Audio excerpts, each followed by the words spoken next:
So hello and welcome. Welcome to Penalty Talk. How y'all doing? My name is Jay. Jay Peeps. And we here to give you that FAMU breakdown right here. 2018 is among us, so you know we had to do it again. So without further ado, let's go into a quick preview of last season. Last season, 3-8. Right Not what they expected. here. You go right up in the corner. I'm gonna put it up there. We'll put it up in the corner. Go ahead and keep talking. 3-8 last season. Not the year that everybody was expecting to see. We even said it ourselves. It's time for the fruit of Alex was labor to be known, and it wasn't. And so it ended up with him technically being fired. I don't know if y'all can read that at home. 3-8. Hold that L. It's atrocious. So now a let's lot of W's last year. get into it. This time, ain't no breaks. Get into it. So September 1st, at home against Fort Valley, Jake Gaither Classic. Last year, Fort Valley went 5-5. The last time they played in Tallahassee, 2011, and FAMU won on a Hail Mary. FAMU won on a Hail Mary like 1 second left. no, Yeah, they did. FAMU lost. No, they won. Did they win? Yeah, they won. Why does it say on this list they lost? It don't say that because I wrote down they won. No, it's Fort Valley lost. Yeah. Sorry for that technical interruption right there. But they won on the Hail Mary last minute. Hey, you know what's gonna happen this year? They're gonna win again. Hopefully more convincing. I like that. Yeah, because I like it. It needs to be. Honestly, I'm gonna say this about this game. When you play, it's not a hard start. It's a Division II HBCU, and it's an easy opener. And depending on the margin of victory, I think it's going to go a long way into determining how the year is going to go. So if you win by a lot, it's a good start. It's a good start. But if you win in a close one of two things are going to happen. Either they're right outside of Troy. These games are going to be rough going forward, or they're going to be kind of competitive and kind of easy. Yeah. But let's get into it. Next week you travel to Troy. Sun Belt champs, 11-2. They beat LSU last year. I'm just gonna put this No, down. I'm going to ask you this. Oh, What year is it? 2018. Okay, so Pat Bonner and Jacoy Donnelly and Caden Lamb are all gone. So yeah, go ahead and put that all up. No, this I am, bro. Yeah. Unless Pat Bonner or Juwan Sider and all them playing quarterback, and it's either 1998 or 1999, that ain't gonna win. No, Plus, they're too strong right now no. as a program. But next you got Jacksonville State last year. Jackson, 3-8. Jackson State. Oh, Jackson. Oops. You don't disrespect Walter Payton's school like I'm that. sorry, bro. You know I'm old. Just reading Say I'm stats. sorry, Walter. Walter Sweetness. Yes. Say you sorry. Time that's Walter Payton's school. I'll say it after. So yeah, now we get to Jackson State. This is the 1978 National Championship team's reunion in this one, as they'll be as the university will be paying respect to them because, for one, they beat Jackson State to get to the championship round to play UMass. We won that game 15-10. Last time FAMU played Jackson State, they lost on a Hail Mary. In the final seconds of 2014. I think, honestly, they win this game. 22-17. Yep. They win this game. You think they win this? Yeah, I think That's they a win. W? That's a W. Hey, you making my job a Oh, whole lot. all right. Yeah. Where the L's coming? Don't worry. It'll be a few.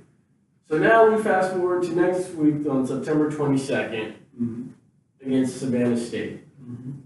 The 1998 team is having their reunion. So Pat Bonner, Jacoy Donnelly, Tariq Kayem and all those guys, and Kanan Lamb will all be in the house. Billy Joe will be back in the house. So the Rack Boys are coming back to Tallahassee for their reunion. You got to put on a show that pays respect to the Rack Boys in this game. Last year's Savannah State, 3-8. Last time they played, Savannah State lost 14-20. And you held them on the goal line. They held them and they won. So you know what I'm saying? I'm gonna say this: the score won't be as close this time. I hope. But we're gonna see. But it's gonna be a W. again. Relatively easy stretch aside from that Troy game. Yes. Easy stretch. So right now you're 3-1 going into a team that Jerry Mack's gone as the head coach at NC Central. You're 3-1 going to Durham, North Carolina. And you played these guys close 3 years in a row. You lost by 3 in 2015. You lost by 6 in 2016, and then you lost by 7 in 2017.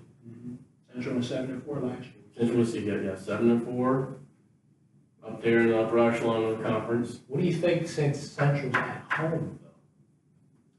It's close again, but with this unit, I don't know what they're going to bring to Durham, so I say that's a loss. It's always fun So yeah, that's going to be a loss. And then Next that game. leaves you with a sour taste in your mouth coming home for homecoming. Against Norfolk. Norfolk last year went 4-7. Last time they played, Norfolk won. Yeah, they won. Everyone 35. because it's 2-2 discipline and then the lack of use for playmakers. I'm like, all these playmakers you didn't even use them. This game I feel is gonna be a W. Yeah, you got to get a win on homecoming. I think they will. This is going to be one of those more exciting homecomings. It'll finally have that old feel to it. I think that they get a W here. I didn't see A&T right here. And North Carolina A&T. This team is very, it's a loss. This team is very, very strong, undefeated, MEAC champs, Celebration Bowl champs, beat a Grambling team that I thought was just an immovable object. And they returned basically everybody from last year's team. Now, I'm going to say this too, there's been a lot of talk. I don't know who started it, but apparently somebody in FAMU secondary may have said something slick about A&T, and it got A&T folks real riled up and talking about FAMU's trash and FAMU never will be good again and all this stuff. So that game will be interesting. I don't see them winning that game. But it's gonna be close. Hopefully it's competitive. I hope it's competitive. Home against Morgan State last year. Morgan State 1-10. That's another win. That's a win. That's a win. That's a win. Good sir. Write it down. That's a win. I'm gonna say this. This is last year. This was the highest. They put up the most points of the entire season in this game. 34. 34. Every other game they averaged 20. But they allow 31 points. Exactly. They allowed too many points. You got to up the margin of victory, but lower the points that you gave up. So now the next game, you travel to the nation's capital, and you face Cam Newton's little brother in the Howard Bison. 7-4 last year, second in the MEAC. Cam Newton's too strong. That's an L.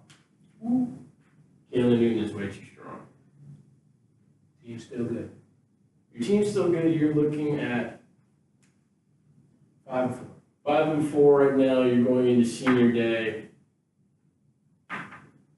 South Carolina State comes to town. 3-7 last year. Surprise. That's a surprise. Knowing how strong Buddy Pugh's squad has been over time. I think it's senior day, send the seniors out with a nice little, I'd say that's a win. nice little W. That's a win, and you have extra motivation going into the next week. So that's a W. So now we get to the big one at the end. Bethune-Cookman at the FLorida Classic. It's been 7 years since you've won this game. And I'm going to say this. There has to come a time when you have to be tired of getting your butt kicked by the same team over and over and over again. And that's the case here. Last year we saw you jumped out on them, you're up 24-10 going in the early parts of the fourth quarter, and then all of a sudden your playmakers on offense start cramping up. Your star corner goes out with a stupid targeting penalty that I thought should have never even been called. And then you allow these guys to just come back and rally back into the game. And ultimately, I said it myself. I was sitting there doing a little post-game show. I was saying to myself, everything pointed to a FAMU victory day. Everything. March 100 had new uniforms. You had the biggest crowd had ever been in the house since the hazing incident. And then on top of that too, the crowd was into it. You were up by a large margin, and then you just blow it. And that spoke to the conditioning factor. You got to be in better shape. But I'm gonna say this: you good up on top, but this time you maintain the lead and you win. They win this game. The 7 will be over. Wait. I feel like this is more wins than we gave them last time. No, this is the same amount. Is it? Yeah. Interesting. So We had to redo this video Yeah, due to some technical errors. but it will drop on the expected date. And now we get into our players to watch. You can handle this. Just know I got who I got. I know, I got you. Go ahead. So at quarterback, I'm looking at Ryan Stanley. They're saying this is supposed to be his best year yet. And he got a better feel for the offense. I'm looking for him to lead this offense. He's set a FAMU record for best completion percentage in the conference. Okay. Not in the conference, but in FAMU history. So I'm expecting big things out of Ryan Stanley. I need more than just 15 touchdowns in a season. I need more. Got to get those numbers up a little bit more. Got to be more. Also, too, my wild card, the quarterback position, Taj Tolbert, who's the backup. I'm not sleeping on him yet. I like him. He's got good size. He's a tough quarterback. I like him. Next, we got the running back position. My 2 running backs I'm looking at, Ricky Hammerless and Bishop Bonnet. Now, Ricky Hammerless was held out in the spring, but the way he finished the season in 2017 made me a huge believer in him going towards Florida Classic, going after the Florida Classic. And I was even wondering myself last year why he wasn't getting the good amount of carries that he should have gotten. I feel like FAMU would have won more games last year had he gotten the right amount of carries. So I'm looking at Ricky Hammerless to have an explosive year this year to help out in that passing game for Stanley. And also, too, Bishop Bonnet, who had a very good spring practice. I'm looking at him to have a very good season this year, helping out Ricky Hammerless and Hans Supri. I'm expecting big things out of him. He is that home run hitter in the backfield. I'm liking both. This can even be a good 1-2 punch right here. And then now we transition to wide receivers. The hometown kid, Chad Hunter out of Tallahassee, big-time playmaker, had a very good spring, had a very good freshman campaign. I feel like he should have got more passes his way. I don't know what happened. Same thing could be said for Hammerless, I don't know, but those are your 2 explosive playmakers in this offense. As well, too, Marcus Williams, another speedster. He's your deep threat. Not the tallest, but he's your deep threat. I like both of these guys. These guys are a great tandem, along with Kevin Troutman and Azende Ray at receiver. This receiving group can be explosive. The new Rack Boys, maybe. I don't know. We'll see. Right now, we get to the O-line. It's me. I got this. Go ahead. I got this. We get to the Look, O-line. now, I don't know, Merrick, I don't know if you see this right here, but we left this nice little gap right here. It's called a hole. And both of them lines was full of them joints. We're making more visible. Oh, go ahead and outline that in Christmas colors. Because they was out there giving gifts. I'm telling you, boy. You ain't got no name on here because all y'all need to step up the game. And that's primarily pointed at Darville and Even though you're coming off injury. Coming off the injury. But Antonio Miller as well. You need your big guys to stand up. O-line and D-line. It's not because we don't know your names. Oh, yeah, we know your Yeah, name. we know your names. It's just you need to. All y'all need to step it up as a conglomerate, a group effort. Games are won and lost on the line. Good offensive line play, good D-line play, good gap penetration, good gap opening purposefully in the run game. Yep. Not gap opening when the quarterback trying to make a throw. Talk about the D-line now. Talk about the D-line. D-line need to get that pass rush up. Yeah. Come on now. There's 4 of y'all. They run a 4-3, I believe. You gotta be able to get that pressure straight from the D-line. And pass rush can't come alive just all willy-nilly whenever it wants to. You just got to stay alive. Guys they got to be able to blitz on third down and come from anywhere. Make them scared of you. I know y'all know You got to plug the hole. Y'all know the purple people eaters. Come on now. You gotta be the green. Gang green defense. That was the old school. Nah, that was the 78. They ain't ready for that. They ain't ready for that. They ain't ready for that. They gonna come up with something else though. They gonna get their squad name. They gonna get everything right, and they gonna close that joint up right there. You gotta plug it. Now the good part about it is, I don't know how true it is, but someone said the news out of FAMU camp is 3 guys at defensive tackle all average 300 playing defensive tackle in a rotation on the D-line. I don't know how true it is. But you gotta be strong too now. Yeah, you gotta be strong too, but we're gonna see. We're gonna see. We're gonna see. My dog. All right, so now we get to the linebacker. Linebacker Jabril Hazley, the JUCO transfer. I'm expecting big things out of him to be that leader in the middle. Honestly, from what I've seen in photos, he looks like he's trimmed down on his weight. He's got a good weight going. He's worked on being quicker and faster as a linebacker, which is something that you need down here playing in Florida, especially. Florida, this ain't like up north football where, this is, you got to be a fast linebacker. I think he's done that with trimming down. You can switch with me. Okay. Slide. So now we get to the secondary. My 2 guys, especially in the secondary, the safety, Terry Jefferson. I think that he's going to be that playmaker that this team needs. He's the leader in the secondary. And he's already graduated, I'm pretty sure, he's graduated already. He's still eligible.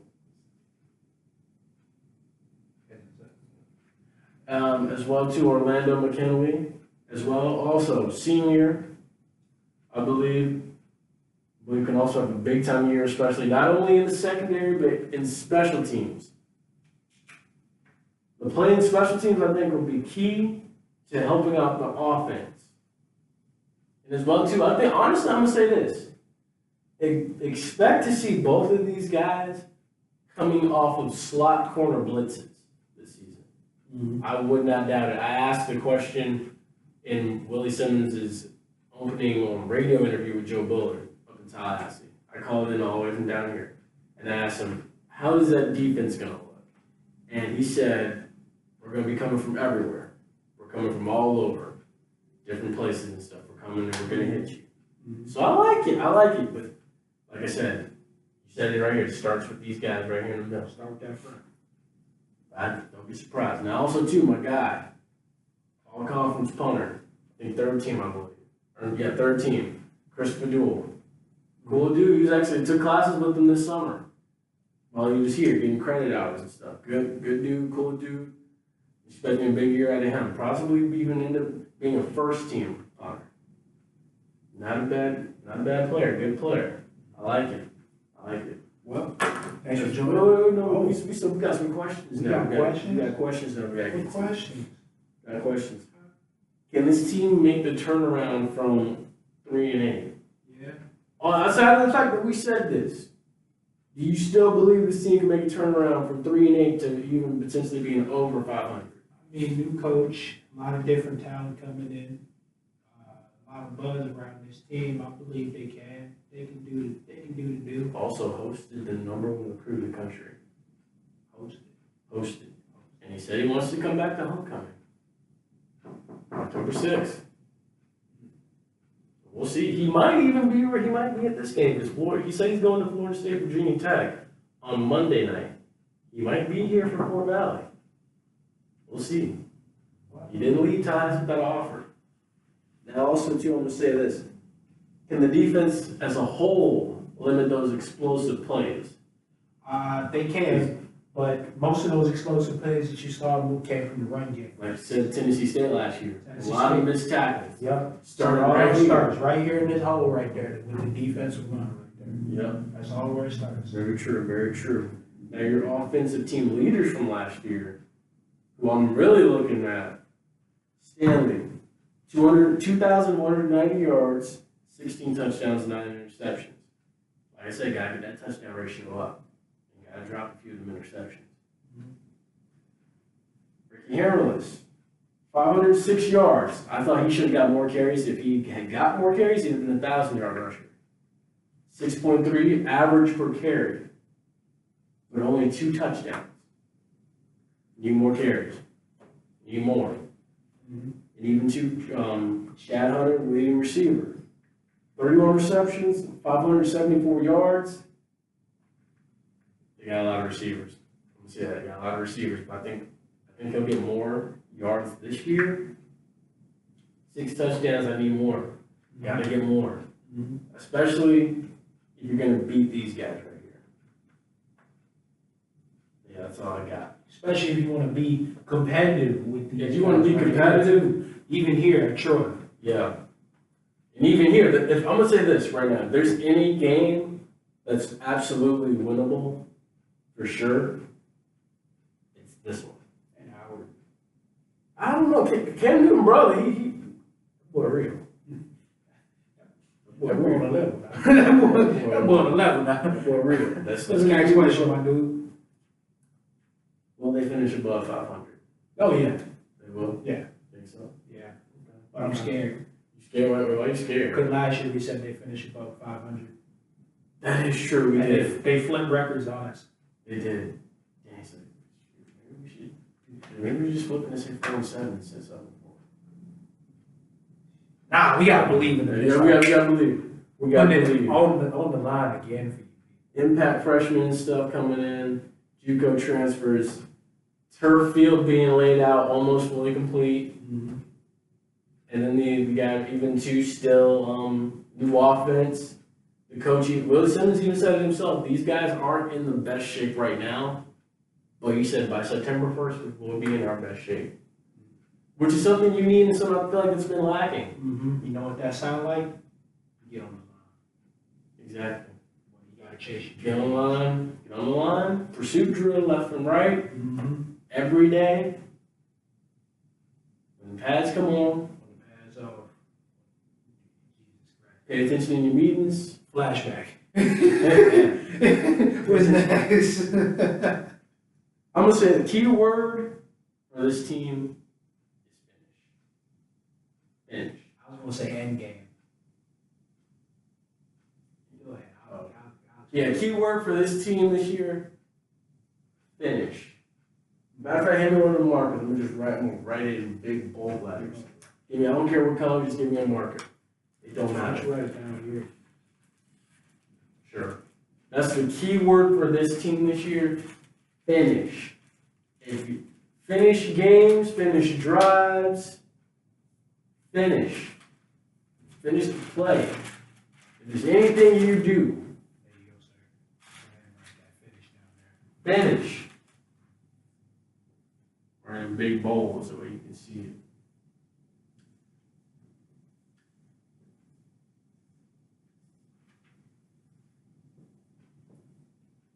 He put his heart and soul into that American. Finish.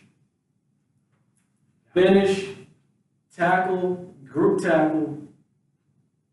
Be explosive on offense as a unit. Execute. Do what you have to do. People are ready for FAMU football to come back. Long overdue. Long overdue. Got anything to add? Oh, that word end game, I said, what's your end game? You may start off good, but what's your end game? You got to come up with a plan to be able to finish off these games. Because W's like these can turn into L's real quick. And then I got my handy dandy red marker here to write that down. Okay? So, your end game. I'm done. You done? I'm done. All right, so that's been your 2018 FAMU preseason breakdown. I'm Jay Peeps. And thanks for joining us at Penalty Talk. Don't forget to follow us on Instagram. At Throw Flags. Don't forget to follow us on Twitter. At Penalty Talk. And don't forget to subscribe on YouTube. Penalty Talk. There you go. There you go. And as well to tune in to pregame talks with me, J Peeps. I'll be live before and after the first game, especially. Probably not Troy, Jackson State for sure, Savannah State for sure, NC Central for sure. Homecoming, we're there. We're going to be there on spot. Probably if we get there early, we'll probably be live the day before too, from the stadium. We'll be talking in North Carolina A&T. We'll be talking A&T. We're gonna be there most games. We're gonna be there for all the games except for Troy. Every game, we're talking every game except Troy. You don't like Troy? We know what's gonna happen. But you never know. Okay. Something might change. If you win the game, we might do a post-game show. Okay, my goodness. All right, well, that's the end. You want to end this with a chest bump? No. No? But you scared? No. We got to do one of them 80s friendship. No, we off the don't. ground. Thank you for watching. Please check in with us. You guys have been awesome.